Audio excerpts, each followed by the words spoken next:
and understand why it's important. On digestion and understand why it's important.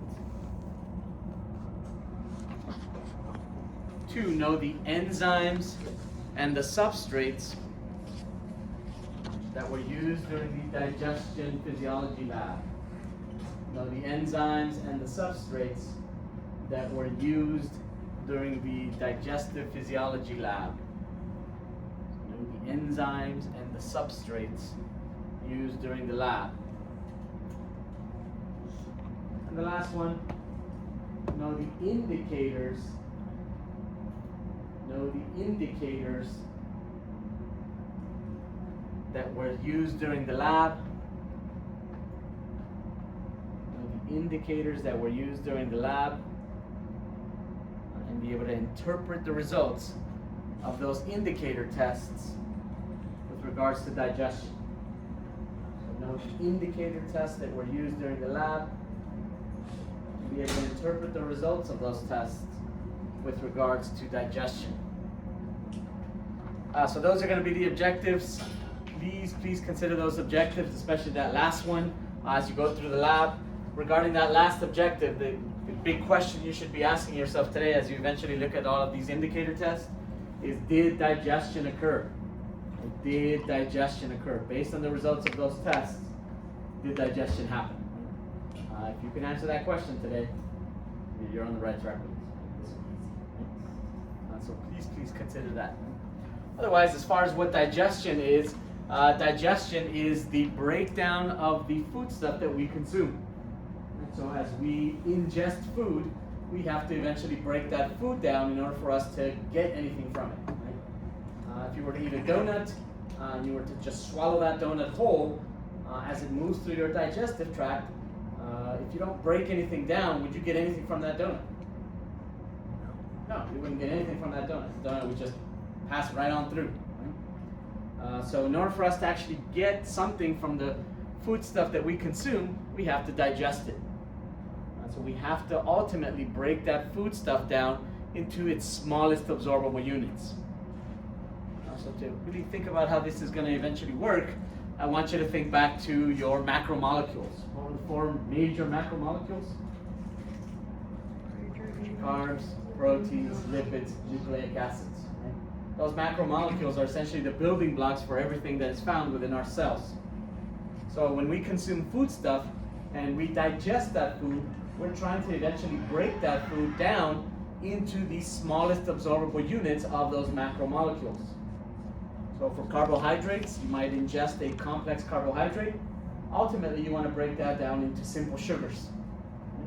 For proteins, you eventually want to break down these large proteins into amino acids. For lipids, which are usually going to be triglycerides, because this is what we can digest, these eventually will get broken down into monoglycerol and free fatty acids. And for the nucleic acids, we eventually break them down into nucleotides, and then those nucleotides are broken down into their 3 major components: the nitrogenous base, the sugar, and the phosphates. Once we break those things down into the smallest absorbable units, our cells then can absorb those things. And when our cells that line your digestive tract absorb those things, they eventually dump those things into the blood. And now that those things are in the blood, it's made available to every single cell in the body. And at that point, those things are considered nutrients. So when you ingest food, do you have to digest that food to get anything out of it? Absolutely, right? Remember, we're digesting to the smallest absorbable units. So we're breaking down large molecules into the smallest molecule possible. And that's what we absorb into the body. And again, once we absorb them, true or false, those things become nutrients. True. True. A nutrient is going to be anything that our cells can use for growth, maintenance, and repair. So we need nutrients to ensure that our cells continue to just live and do what they do. So what happens if you aren't getting any nutrients? Malnourishment. Malnourishment, right? That eventually can lead to death, right? So you have to bring this in to continue to supply our cells with the raw materials that they need to just do what they have to do to continue living. So that's what digestion is. Now for us, there are going to be two types of digestion that I want you to be aware of. And for this, again, I want you to imagine eating a donut. Right? Once you eat that donut, what are you going to immediately do? Salivate. Chew Oh, it. shoot. Chew it. Before you eat the donut, you're probably already salivating. Oh, Right? gee. But once you actually ingest that donut, you start chewing that donut. Chewing is mechanical digestion, where you physically break down the food that you're consuming. So us mechanically breaking down is already starting to break apart that food stuff into smaller and smaller particles. But are you going to be able to chew that donut from a complex carbohydrate all the way down to simple sugars? Ain't no way. Not a chance, right? Ain't no way, right? So you are going to also need to use enzymes to fully break down this material. The use of enzymes now is considered chemical digestion. So through various enzymes, we will be able to break down the food stuff that we consume into the smallest absorbable units. So again, two types of digestion: mechanical digestion, which is chewing, and then chemical digestion, which requires what? Enzymes, right? Chemical digestion will require enzymes. So in today's lab, we are going to simulate chemical digestion. We're going to be simulating chemical digestion. There is no mechanical digestion today. You don't need to chew anything, right? It's all going to be done in little test tubes with a bunch of enzymes. Right? So today we're focusing on chemical digestion. Now, as we do this chemical digestion, please note, earlier I mentioned that there are multiple enzymes, many enzymes that will allow us to completely break these things down into the smallest absorbable units. Today, we're starting with the primary enzymes. And for lipids, really the only enzyme. Right? But for carbs and proteins, these are primary enzymes, which means this is not going to take us to the smallest absorbable units today. This is just kind of starting the process of chemical digestion. Right? In reality, within our digestive tract, after these enzymes, there would be other enzymes that would continue that process and eventually get us to simple sugars and amino acids.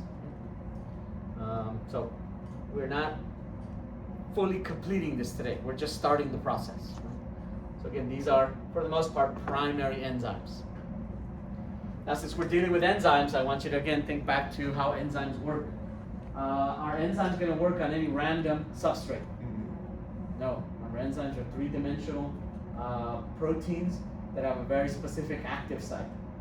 And only a very specific substrate will bind to that active site. The other thing we want to consider about enzymes is that enzymes will work best when they're at their optimal temperature and at their optimal pH. For the most part, what's body temperature? 98.6 degrees Fahrenheit, or 37 degrees Celsius. So if you look back on the counter there is a water bath that is set to 37 degrees Celsius. That water bath is there to simulate body temperature.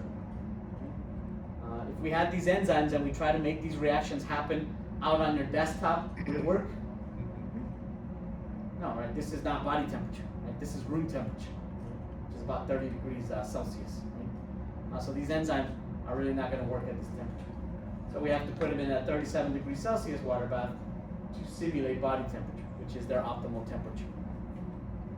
As far as our pH, for the most part, what's our pH most likely going to be through the digestive tract? 7.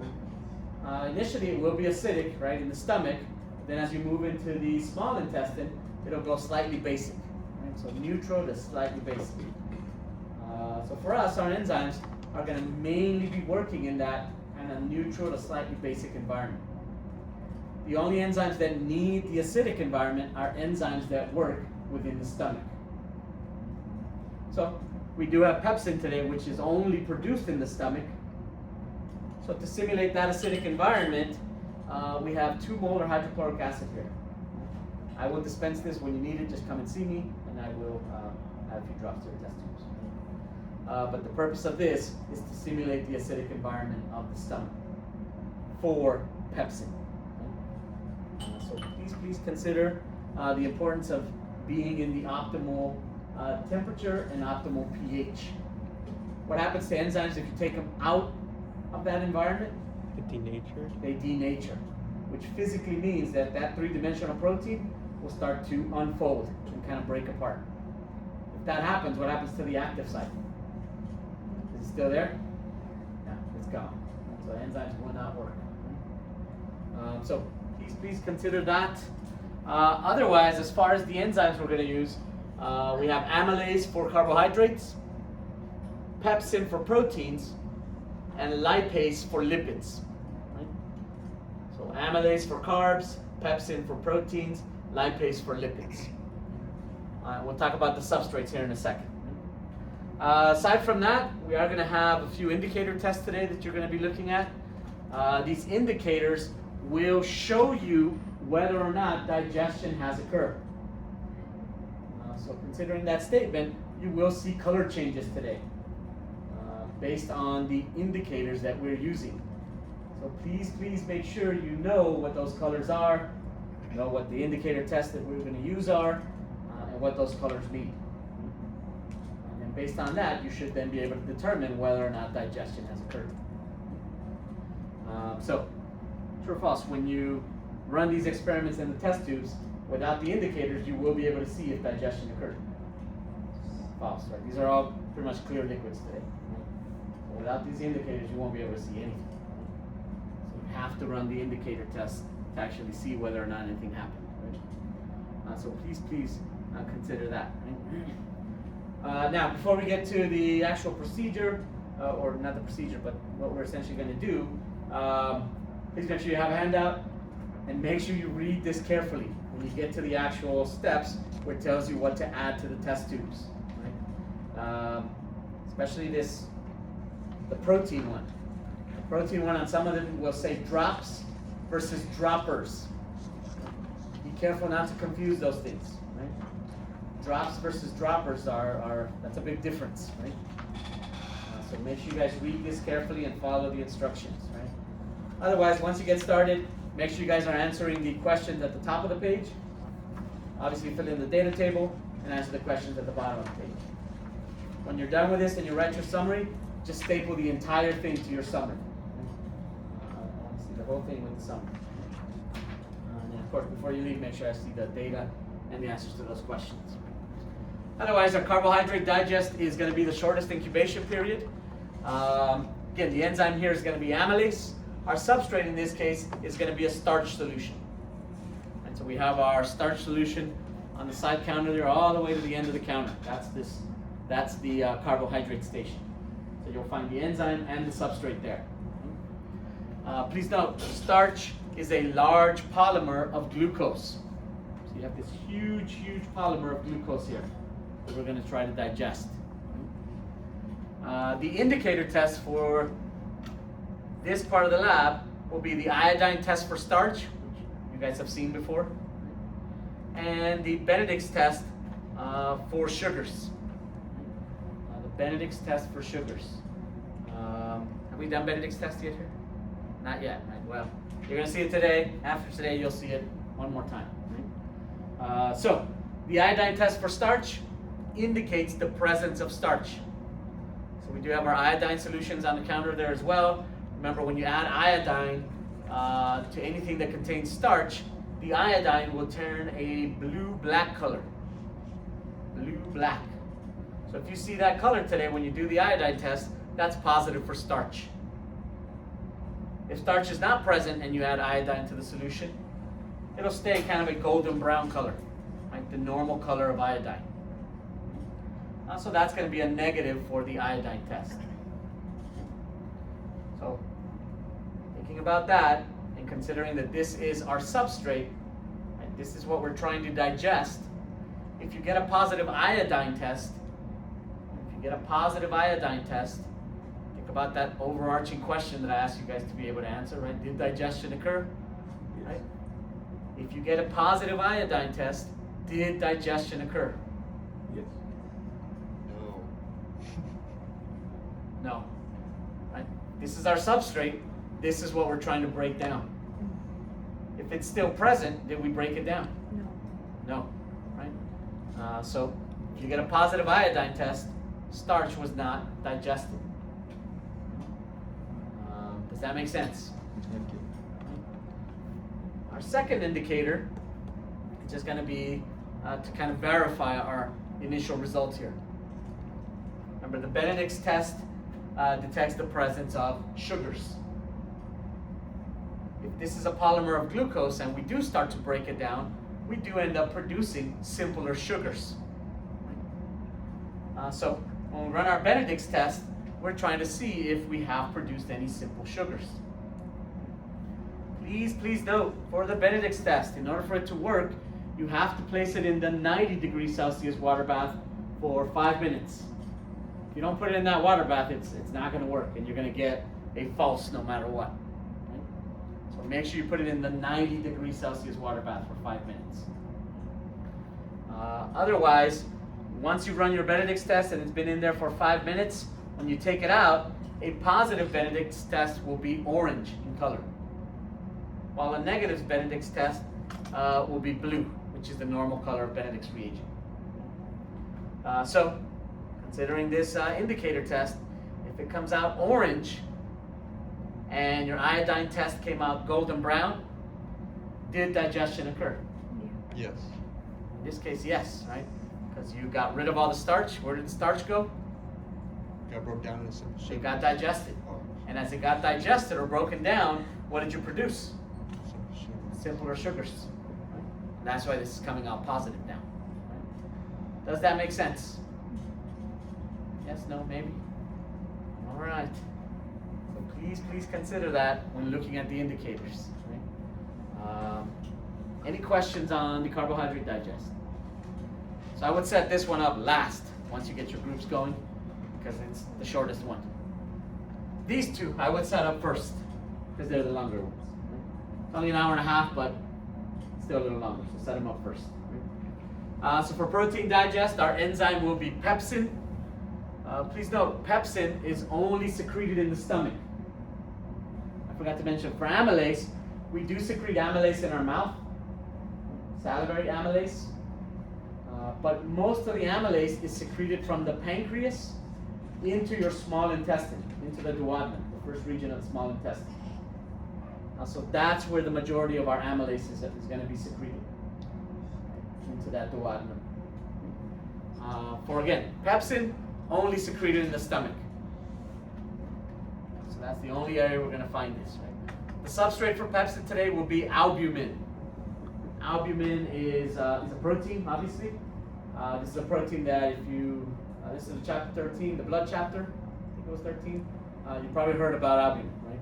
This is a protein that is found in our plasma, but it's found in other areas, right? Egg whites, they would have albumin, right? So this is a common protein that you will probably ingest, right? So that's the protein we're going to be digesting today. For our indicator test here, we are going to do the Biuret test using Biuret's reagent. So this is going to be on the second station on the side counter. Biuret's reagent is kind of a blue-purple color when you start. Right? Once you add it to your incubated samples, these are the colors we're going to look for. And I'm going to tell you right now, this is very subtle. Very, very subtle. So when you look at these, hold them up against a white piece of paper. Now, Biuret's reagent detects the presence of peptide bonds. Here's where this gets a little tricky. Right? Biuret's reagent detects the presence of peptide bonds. Any protein is going to have peptide bonds. So you are going to always see a slight color change from what's in the reagent container to when you add it to all of your samples. Right? Because is albumin a protein? Yes. Will there be peptide bonds there? Absolutely. Right? So you're always going to see a change here, based compared to its actual color.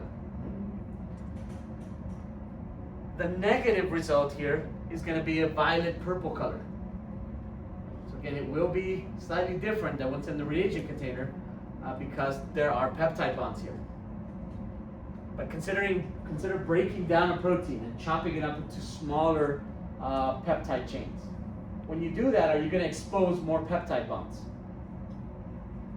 Remember, these are three-dimensional things that are folded. Sometimes as they fold, some of their peptide bonds are not exposed to the external environment. But as you start cutting it up, more and more and more of those peptide bonds will be exposed. So we'll be able to detect more peptide bonds. So this is then when you would get more of a color change. When you compare the positive, which is going to be pink, to what's in the reagent jar, it's a very different color. And that's because you were able to detect more peptide bonds here. So a positive for us will be a pink color. A negative for us here today will be a violet purple color. Again, look at these very carefully. If you do get a pink color, and you think back to our main question, did digestion occur? What's the answer? Yes. If you get a pink color, that means you were able to cut up the albumin into smaller peptide chains. We were able to then detect more peptide bonds with our Bio-Rets reagent. So please note that. Then finally, the last one is our lipid digest, where again, this one is going to run for 1 hour and 15. Here, the enzyme is lipase. Lipase is secreted in the stomach, and it does start working there. But we're going to do our best lipid digestion in the small intestine, again in the duodenum. So the pancreas will also secrete lipase into that duodenum, like the first segment of the small intestine. But the other thing that is secreted into this area of the small intestine is bile. So your gallbladder, which is just kind of inferior to the right lobe of your liver here, your gallbladder secretes bile into your small intestine. And it does this anytime you consume anything that has fats in it. So when you consume a fatty meal, you're going to secrete a lot of bile into that small intestine. Bile is an emulsifying agent. Bile is an emulsifying agent. So what bile does is it emulsifies lipids. So if this is a large lipid globule, bile takes that large lipid globule and breaks it apart into smaller lipid globules.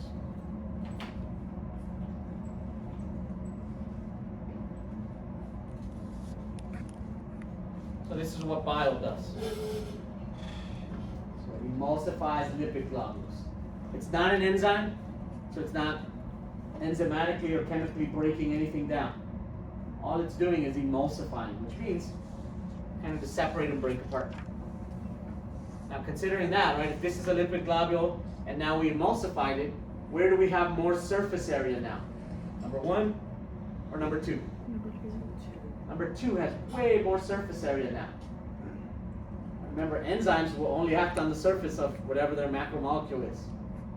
So if we have more surface area after emulsification, if we now add the enzyme, should we get better digestion now? Absolutely. There's way more surface area here for that enzyme to actually work on now, as opposed to this. Right?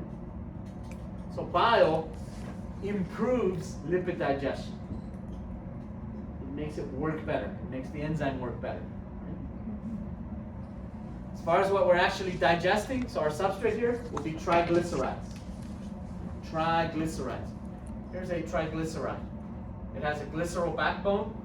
Right, so this is a glycerol molecule. And then you would have fatty acid tails hanging off of each glycerol. And these can be very, very long, up to about 18 carbons in length. Right? So that's a triglyceride. Lipase will take that triglyceride and it'll break it down into monoglycerol and free fatty acids. So now notice this one is still attached to the glycerol molecule. This is now considered monoglycerol. And then these now are free fatty acids.